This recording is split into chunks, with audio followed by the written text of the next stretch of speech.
Most people are taught to save money, but saving alone rarely builds real wealth. If you want to grow your money, you need to understand compounding. Let's say you save $10,000 at a 3% annual interest rate.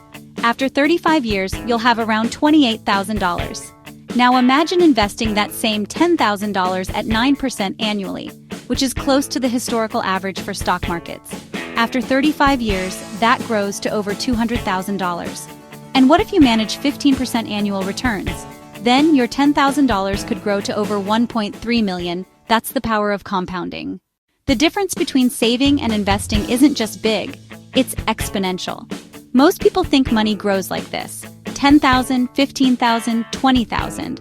But with compounding, it grows like this: 10,000, 20,000, 40,000, 80,000. Each year, the gains build on top of previous gains. It starts slow, but over time, the curve bends upward.